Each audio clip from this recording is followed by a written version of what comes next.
Hey everybody.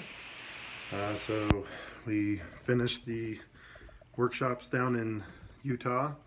We did kind of three different versions of it over the last 2 days, and two 30-minute sessions, and then one 2.5 hour, almost 3 hour session. It was pretty cool to do the primer for anti-racist white educators in an extended format rather than just kind of talking through it, but actually doing some workshops to try to really drive home the points and be able to have those conversations at a deeper level. I'm really grateful for Pacific Education Group that's run a lot of the equity trainings in my district and provided a lot of the resources and tools that I ended up using with Luke in that presentation. And I think it's potentially we could extend it to be even longer.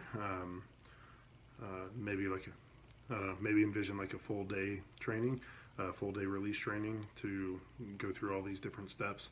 But we'll see. So I'm so grateful to Harry Lawson of the NEA Office of Civil Rights, as well as to Heidi Matthews, the president of the UEA, and of course Chelsea Acosta, who is our ally in this work and such a fierce leader in this work that really all advocated and pushed for us to come down to Utah and to have these conversations.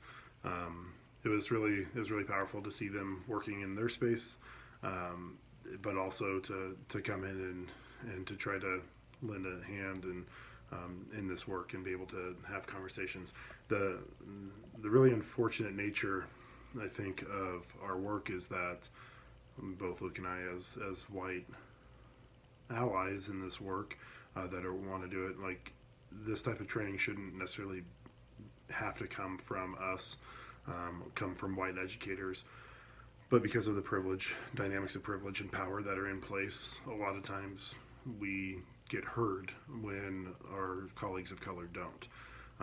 Now that's not okay, and that needs to be fixed in and of itself, but until that happens, we will continue to work with our colleagues of color to talk about how, what can we do in these spaces of predominantly white educators to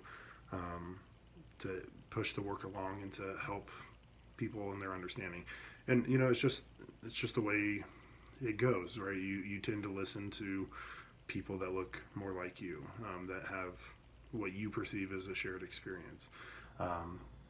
And so it's always this like dilemma of really like everything that we're teaching, that we're talking about, pardon me, came from our students of color and our colleagues of color.